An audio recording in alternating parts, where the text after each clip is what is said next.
மூத்த பத்திரிகையாளர் தராசு ஷியாம் நமது இணைப்பில் இருக்கிறார். வணக்கம் சார். பாரதிய ஜனதா கட்சியினுடைய மாநில தலைவர் நடந்த நிகழ்விற்கும் வீடியோ வெளியிடப்பட்டதற்கும் மன்னிப்பு கேட்டிருக்கிறார். பல்வேறு கட்சியைச் சேர்ந்தவர்களும் இதற்கு பலவிதமான கருத்துக்களை தெரிவித்து வருகிறார்கள். உங்களுடைய கருத்து என்ன? பொதுவாக மன்னிப்புகள் ரெண்டு வகை. ஒன்று மனப்பூர்வமான மன்னிப்பு அல்லது உளப்பூர்வமான மன்னிப்பு, இன்னொன்று வருத்தம் தெரிவிப்பது. சில நேரங்களில் நாம் தவறாக சில விஷயங்களை கூறிவிடுவோம். அதுல வருத்தம் தெரிவிப்பது என்பது இயற்கையான ஒரு விஷயம் தான், அதுல தவறு இல்லை.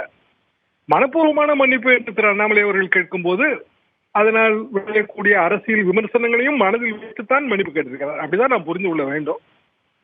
திருமதி பாரதி அவர்கள் தனிப்பட்ட முறையில் என்ன உணவு உட்கொண்டார் என்பதை திரு ஸ்ரீனிவாசன் அவர்கள் போகிற போக்கிலே அப்படி ஒரு பேச்சு வழக்கிலே சொன்னதுதான். எங்களது உணவகத்துக்கு இப்படியான உணவுகளை உட்கொண்டு அப்புறம் கேள்விகளை கேட்பார் என்பதெல்லாம் ஒரு பேச்சு வழக்கு சொன்னதுதான். மற்றபடி அவர் எழுப்பிய அடிப்படை பிரச்சனைகள் தான் பார்க்க வேண்டும். ஜிஎஸ்டி ரெஜிம் என்பதிலே இருக்கிற சில பிழைகள்.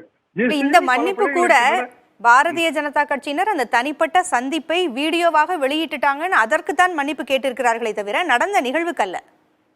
கரெக்டா. அதாவது தனிப்பட்ட முறையில் நடந்த சந்திப்புகளை வீடியோவா வெளியிடக்கூடாது. சிஜிஐ அவர் வீட்டுல விநாயகர் சிலைக்கு பூஜை செய்த பிரதமர், அது தனிப்பட்ட நிகழ்வு இல்லையா?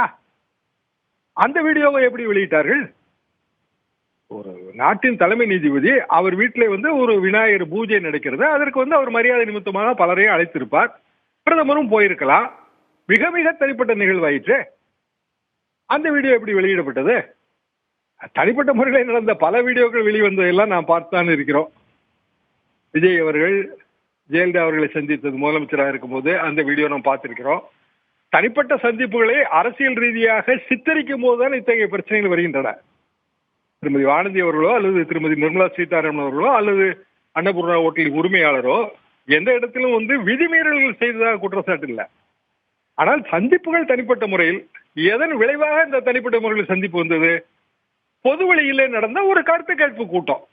அப்ப கருத்து கேட்பு கூட்டத்தில் அவர் பல விஷயங்களை சொல்கிறார். அப்படியே ஒரு மூத்த ஒரு தொழிலதிபர் என்ற முறையிலும் பெரிய மரியாதைக்குரிய பெரிய மனிதர் என்ற முறையிலும் சில வருத்தங்களை அவர் பதிவு செய்கிறார். அவ்வளவுதானே.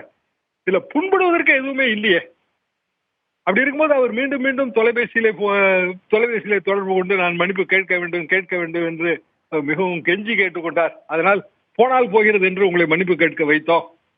எங்கள் குடும்பமே RSS தான். போகிற போக்கிலே திருமதி வானதி அவர்கள் அதையும் கூறுகிறார். எல்லாரும் RSS என்கிற ஒரு முத்திரையும் விடப்படுகிறது. ஆக ஒட்டுமொத்தத்திலே அரசியல் நாகரிகம் என்பது இதிலே புண்படுகிறது, பாழ்படுகிறது என்பதுதான் எனக்கு.